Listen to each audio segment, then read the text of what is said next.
Young Show, starring Loretta Young.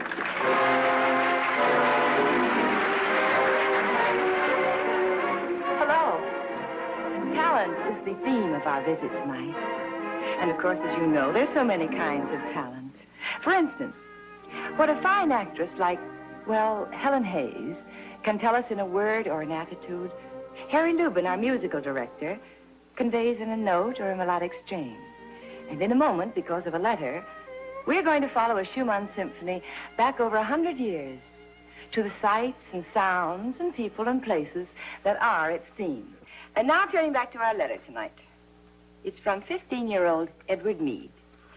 And he says, I have been studying the violin most of my life. In fact, music is my life.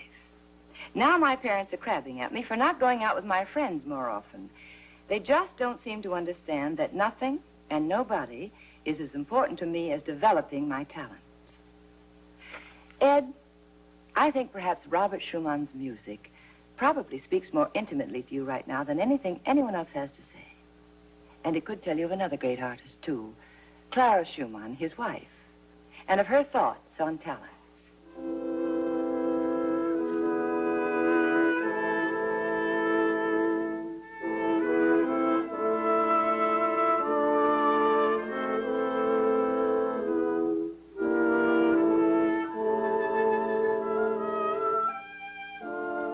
I saw that room first on September the 12th of the year 1840. Oh, it was the happiest day of my life. In that room, I knew joy and despair, life, hope, and music. Music first of all, music last of all.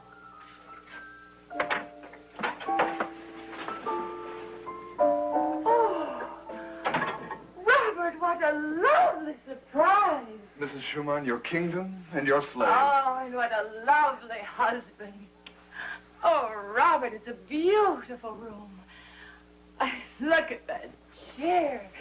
That darling little chair. Do you like it? Look, Robert, it just fits me exactly. Oh, where did you ever find it? Well, that's my secret. Oh, and look at that cabinet. The work on it. Robert, it's beautiful. It's absolutely beautiful. Oh, the music master. You admired it once. Oh, Robert, you are sweet. And this table. Oh, Robert, it's lovely. On special occasions, we'll eat in here. You'll sit there and I'll sit here, and the children will sit there and there. How many children are you seating? Oh, dozens. Immodest woman. Oh, darling, we must have at least a dozen children. You've missed the most important thing in the room. What? Oh, Robert, it is beautiful. Good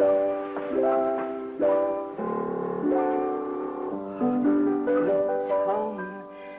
Oh, Robert, you're going to enjoy working here. No, this is for you. Oh. I put my piano in my study. Oh, Robert. This is for you alone. Oh. I could hardly marry the greatest concert pianist in the world and not give her a piano. Oh, you're sweet. Mrs. Robert Schumann. Mrs. Robert Schumann is delighted. Mrs. Robert Schumann is in love. Mrs. Robert Schumann. Oh, Robert, isn't this heavenly? Oh, I hope I can make you happy, Robert.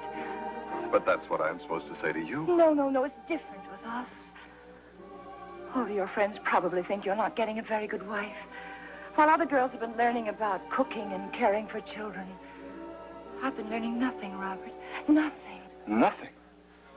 Why, you've been learning to speak with these hands in some of the greatest voices of the world. Beethoven, Bach, Schubert.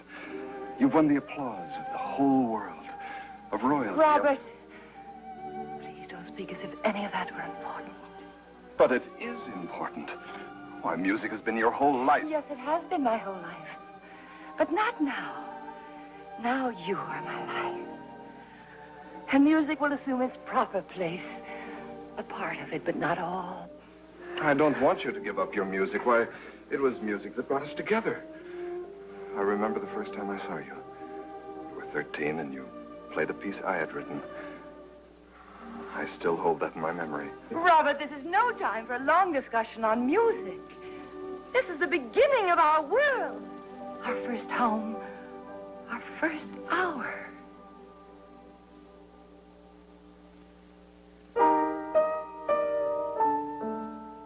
Robert, coffee.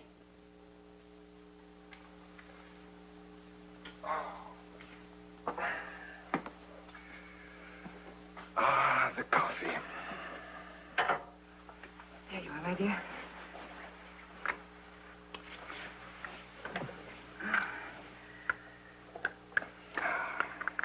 Now, tell me, are you happy? Oh, Robert, I'm selfish. I want every clock in the world to stop right now. Yes, I want us to remain just like this forever. If I could write the music that I hear now. Oh, my dear, I'm sure it will be beautiful. You are very beautiful. And you are very handsome. Do you suppose that everyone talks like this when they're first married? Oh, no, indeed. No, no one ever felt like this before, Robert, I'm sure. Other people have been in love. Oh, no, not like this. No, no, this began just with us. Robert? Robert, I want you to promise me something. Promise you'll never leave me. Leave you? Leave you? Robert, I had the strangest dream last night. I dreamed I followed you up a mountain. And when I got almost to the top, suddenly you were gone. I couldn't find my way up or down the mountain. Robert, I was so frightened. I woke up crying so hard. I thought I had married a woman. It's a child. A child that cries over dreams. Oh, I lost you. I think I died. Lost me? Don't you understand what you mean to me now? What? Tell me. With you, I have a new confidence, a new sense of dedication. I can express myself now as I never could before. Oh, you've become more than just a woman to me, Clara. You are my music. Don't you know what that means to me? My music. Oh, as one musician to another, I can pay you no greater compliment. As a musician, no, but... Well, there's work to be done.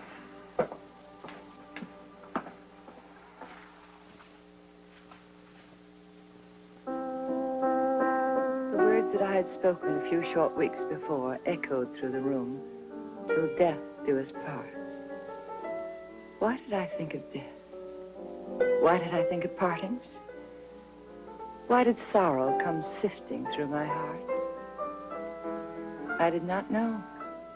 I only knew it was suddenly cold in that room. That empty room that was so full of music.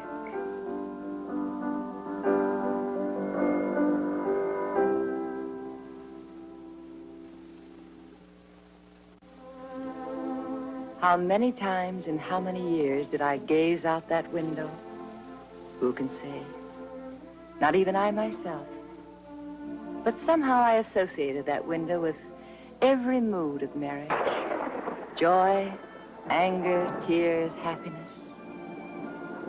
I remember a summer storm, thunder mingled with pain, and waiting through the long summer night to hold our firstborn in my arms.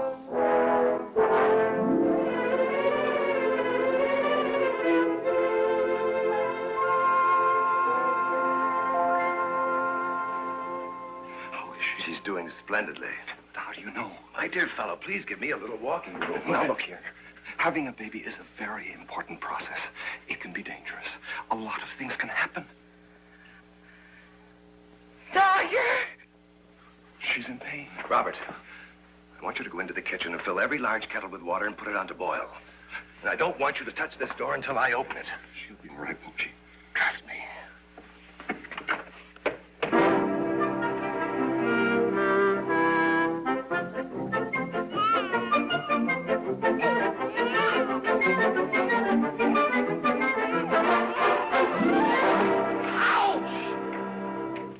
I don't know why it is, but husbands always seem to need more treatment during confinements than wives. How is she? Go in and see for yourself. No use asking you for water. I'll get it myself. How do you feel? Wonderful. Isn't she lovely? Have you ever in your life seen such tiny little hands? She must play the piano, just like you do. Maybe she won't want to play the piano. Of course she will. She's our child. She'll feel the same way about music that we do. And what is that, Robert? Music is our life. Is it? Well, of course. It's the only way I can express myself. Clara, I have no words to give you at this moment. Oh, my dear. This matchless moment. Yes. But I can give you music.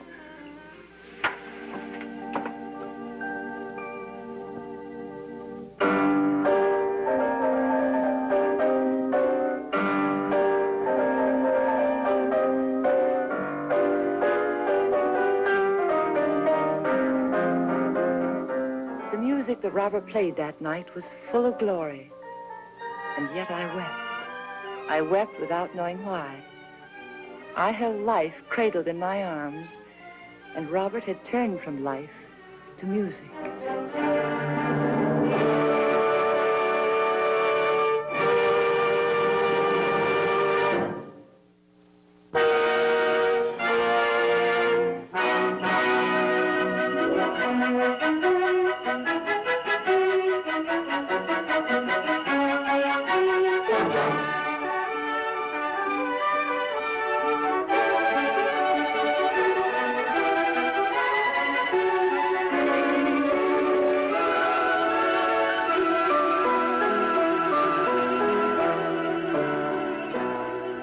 We had been blessed with 3 more lovely children.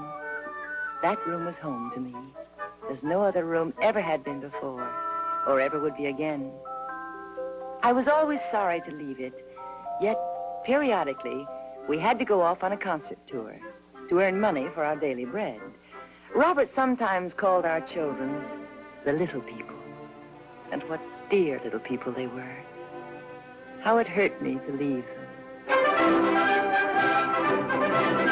We played concert after concert in most of the capitals of Europe. And whenever possible, I played his music. The wonderful new music that he was writing. The immortal signature he would leave behind him. There was applause. There were honors. But none could approach the warmth of coming home. And if I should die before I wake, I should die before I wake. I pray the Lord my soul to take. I pray my Lord thy soul to take. Good night, God. Good night, God. Good boy. Mama. Yes, dear. Is Papa going to work all night again? Well, I hope not, but he's composing a symphony. He's always composing something. Well, of course he is, dear. That's your father's work. What would happen if he stopped composing? There wouldn't be any music in the world. Well, at least there wouldn't be any like his. Now, you run along.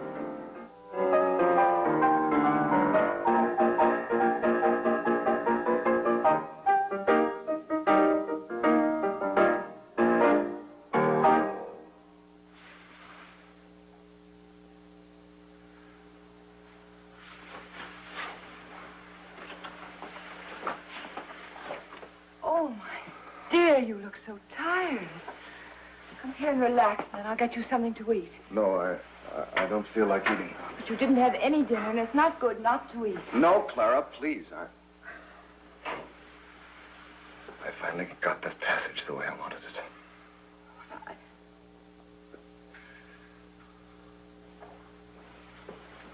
Robert! Why? had to tie it. My hands got to the point where they wouldn't grip. It's funny the way the fingers wear out quicker than the brain. Robert, you must stop driving yourself this way. It's wrong. Wrong? Yes. I'm doing the best work of my life. I'm at the very peak of whatever creative power I have. Oh, you're writing magnificent music. There's no question about that. But don't try to write it all at once. Oh, my dear, you're a human being. And you must rest and eat and live like a human being. Do you know that you're becoming almost a stranger to your own children? And to you? Oh, no. No, not to me, never. But, Robert, I am worried about you. I think you're losing all sense of proportion about your work. A talent has to be disciplined. It has to be kept in its proper relation to the rest of your life. Not put before home and children or families. Oh, first things first, my love. But suppose a talent will not be disciplined. Suppose a man tries to leave. Suppose he locks the piano, refuses to pick up a pencil, but keeps on hearing music. Louder and louder and louder until sometimes he'd give his life to shut out the sound of it. Oh, Robert, my poor Robert. What good would it be to try to rest?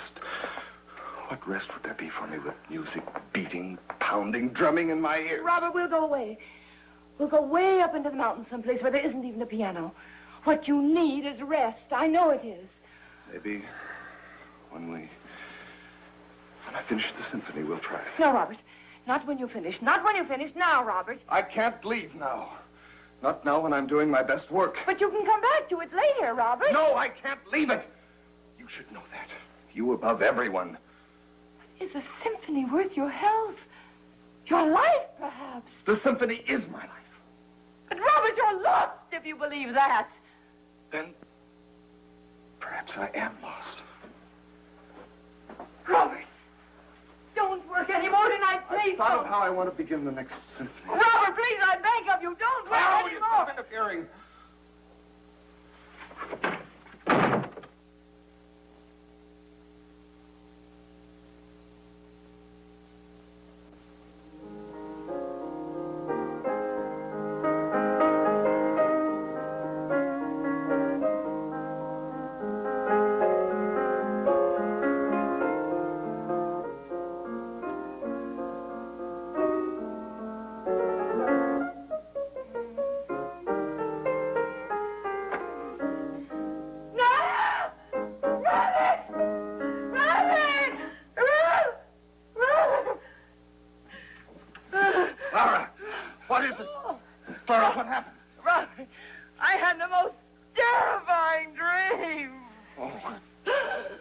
Child that cries over dreams. Oh, Robert, I remember the first time you said that to me. What were you dreaming? I dreamed that I was out in space, and I kept calling to you, Robert, and I called so loud and you didn't hear me, and then when you finally did come and look down at me, you didn't know me, Robert. Robert, you didn't even know me. Oh. Clara. Clara. Oh, please tell me again that you'll never leave me. Please, Robert, tell me you won't leave me. We were so young and sentimental in those days. Oh, please, Robert, please tell me you won't leave. Stop me!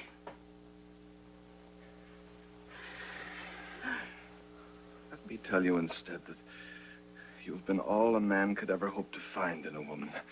That in all my life I have loved only one woman. That I will love you forever. What do you mean by that? I want you to leave me, Clara. Leave you? Oh, Robert! What are you saying What's to the me? end of... Please, Robert. Almost the end of my hour. I stand alone now on the brink of... I don't know what. No. certainly of a realm where no one can follow me. No. No, Robert, listen to me. We'll go away someplace. I know there's an answer to this. There is an answer somewhere. There was an answer. You knew it all along. But it's too late now. No. It's too late! Robert! Robert! It's not too late. There's a reason for your dreams. Oh, you must leave me. Robert, no. I'm a prisoner now of my own music. I can shout at it, scream at it, run from it, but I cannot still it. Oh, Robert. Oh, God, what I would give for one moment of silence. One moment of absolute stillness. I am lost. I am lost, Clara. No, you're not lost. You're not I lost. don't want you. I want you to leave this house while you still love me. No! I don't want you here, Clara. I want you to leave while you still are married No. to Jerry. Clara, I don't want you. I'm warning you, Clara. Stop it.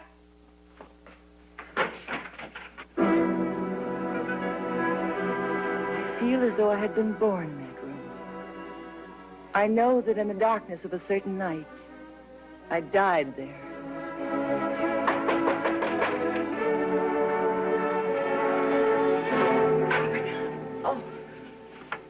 Clara, you must prepare yourself for a shock.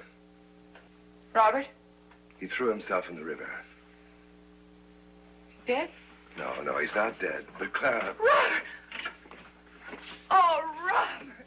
Oh, Robert, my love. Who are you? I don't know you. Please take Mr. Schumann in the bedroom there.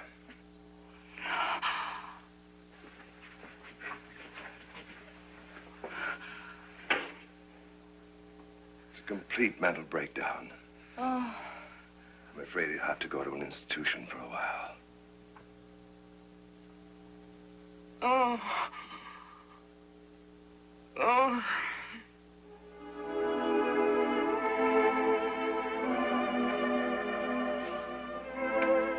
And now, the room that had been my bridal room held 4 strong walls around my grief.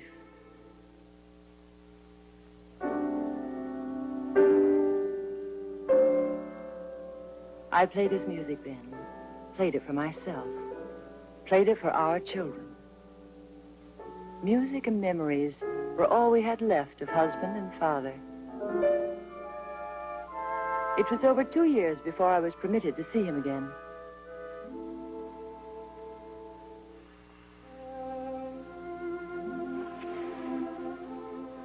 Clara? Yes, my love. Clara. So beautiful. So kind. So wise. Oh, Robert, I'm going to take you home. You're going to have all of our love, and I...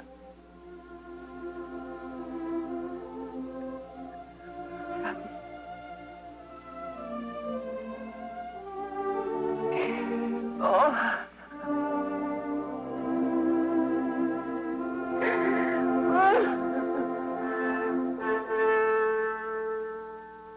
And so one period of my life ended.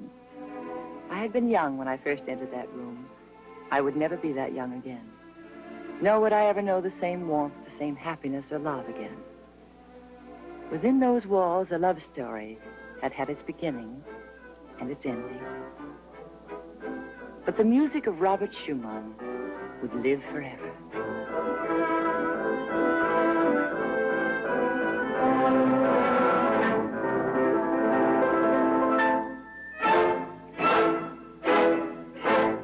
Mr. Shakespeare had something to say about this, and I believe it rings a bell. They are as sick that serve it with too much as they that starve with nothing. Well, good night. See you next week.